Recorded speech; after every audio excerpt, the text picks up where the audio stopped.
Vamos à resposta? Resposta correta, alternativa E. O geocentrismo, o teocentrismo e a teocracia. Não podemos esquecer que é o clero que comanda todo o período medieval. Então, Deus é o centro de todas as respostas, todas as indagações do ser humano neste momento. O Renascimento. Este é um período rico em todas as áreas de conhecimento humano. Entre os séculos XIV e XV, o mundo ocidental produziu um dos maiores e inovadores movimentos sociais, econômicos e culturais da história da humanidade, o que nós chamamos de Renascimento. Lenta e vagarosamente já vinha se insinuando no mundo ocidental há mais tempo, a partir do momento que surgiram as escolas. E nós tivemos, fora do clero, contato maior com o legado cultural greco-romano. E ele acaba consolidando uma nova forma de conhecer. Conhecimento gera conhecimento. Vamos começar, inclusive, a duvidar daquele único conhecimento vindo de Deus. E a partir do século XVI, nós temos aí novos movimentos que vamos, inclusive, chamar no século posterior, no século XVII, de iluminismo.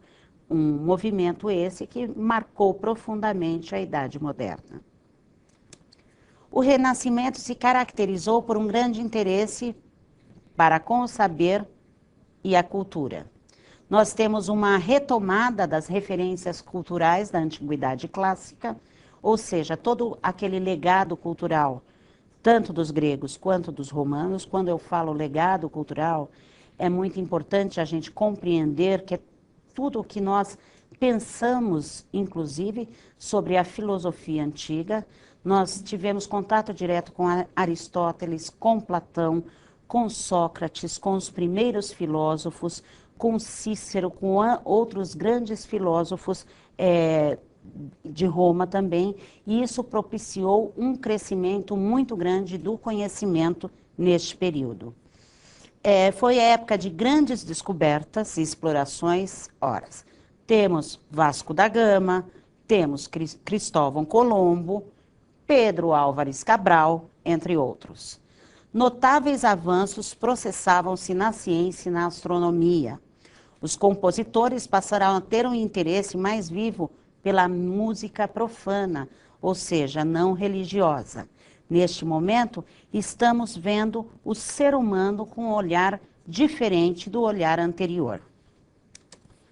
Temos aí a expansão marítima e comercial, que inicia aí na Itália, o desenvolvimento e ascensão de uma nova classe social. Que classe é essa? Aquela que a gente já começava a ver surgindo no final da Idade Média, que é a burguesia, que vai se fortalecer cada vez mais nesse período renascentista.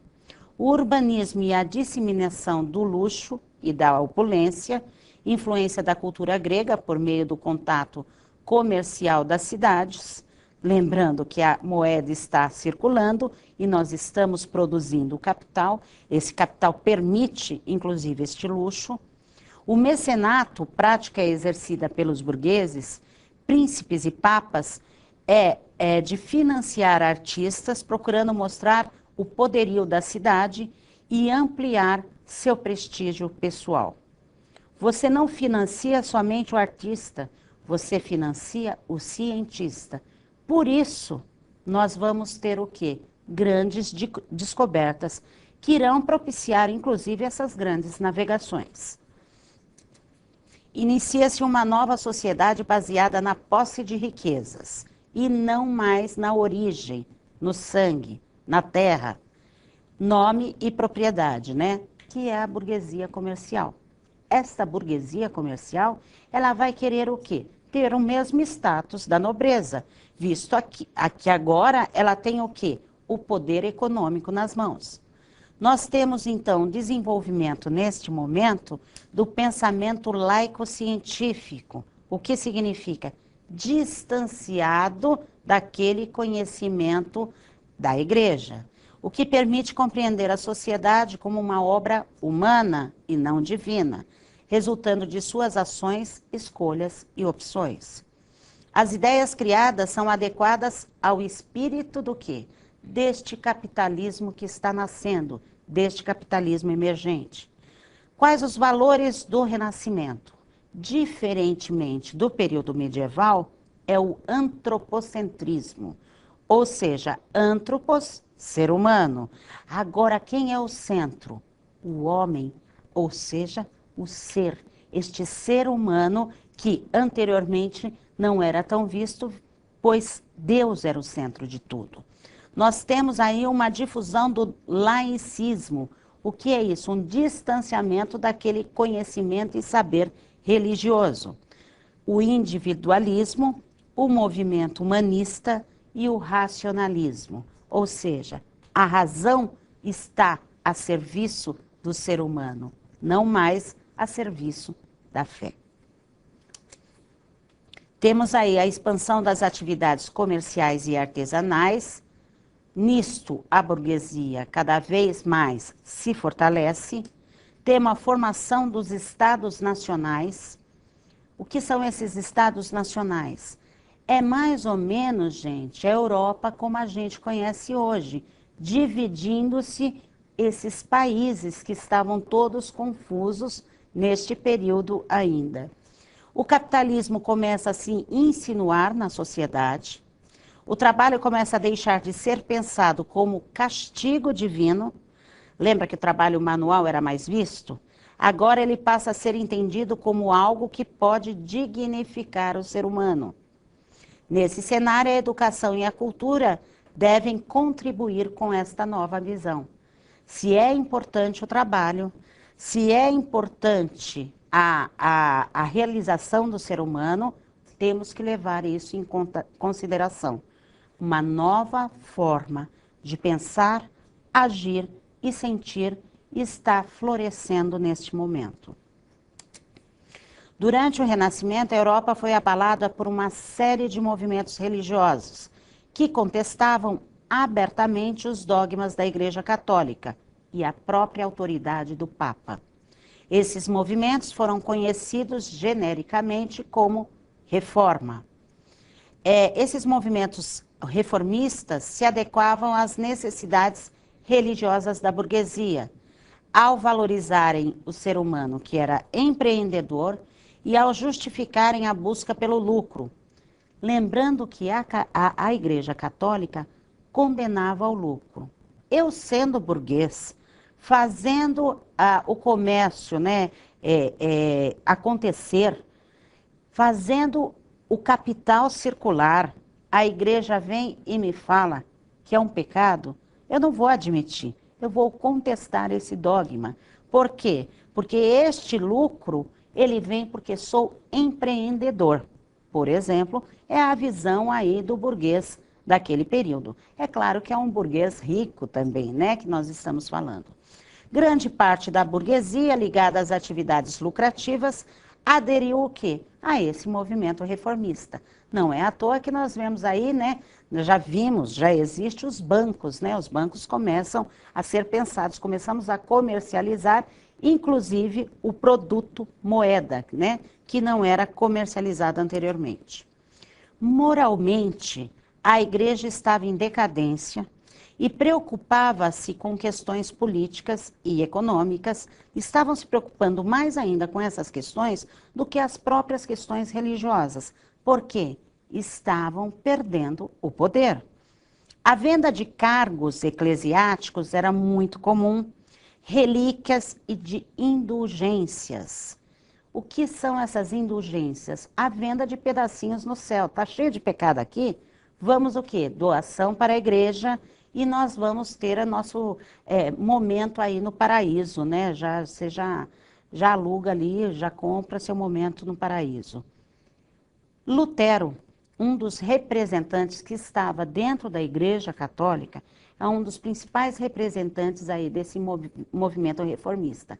Ele acaba quebrando com alguns dogmas da Igreja Católica. E nós vamos ver o quê? Que ele começa a repensar, inclusive, esta religião, que é a religião cristã. A formação das monarquias nacionais e o sentimento de nacionalidade motivam o quê? O declínio da autoridade papal. A partir desse momento, começamos a pensar, horas, estamos movimentando esses novos estados. O que nós queremos? Um rei absoluto, que ele possa o quê? Centralizar o poder, para que, inclusive, possamos ter mais segurança em nosso território. O rei e a nação passam, desta forma, a serem mais importantes. Por outro lado, nós temos o quê? A Contra-Reforma.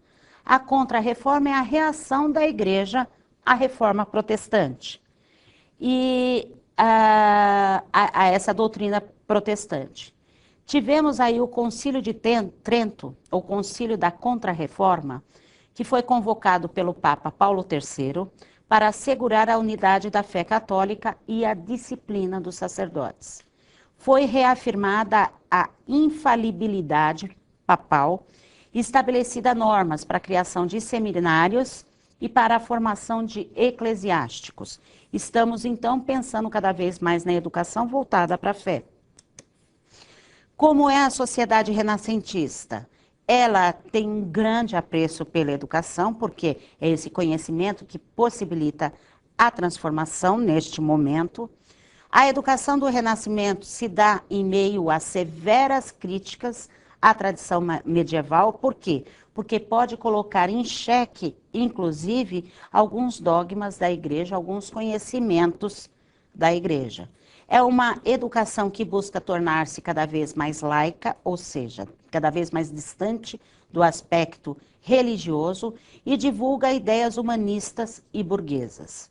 Em relação à educação dos mais necessitados, ou seja, do povo em geral, da população em geral, não havia nenhuma preocupação definida.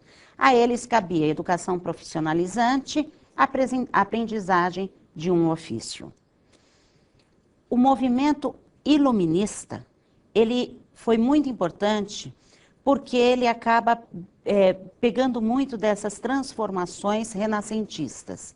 Esse movimento se desenvolveu na Inglaterra, na Holanda e na França, estendendo-se aí por toda a Europa. Os filósofos e economistas que defendem as ideias iluministas julgavam aí os pregadores da luz, ou seja, o conhecimento. Temos a valorização da razão, do questionamento, da investigação e da experiência. Começamos a crer nos direitos dos indivíduos, defendemos a liberdade e uma educação laica. Temos também uma crítica que vai se formando cada vez mais neste poder absoluto da Igreja Católica, que a Igreja Católica e a nobreza ainda tinham. Quais os avanços que nós temos? Descrição da órbita dos planetas e dos relevos da Terra, descoberta da existência da pressão atmosférica, invenção do primeiro microscópio, descoberta dos protozoários e das bactérias, identificação dos vasos capilares e do trajeto da circulação sanguínea, descoberta do princípio das vacinas, invenção da eletricidade, invenção da primeira máquina de calcular, ou seja, um período riquíssimo para o conhecimento. Agora vamos à nossa interatividade.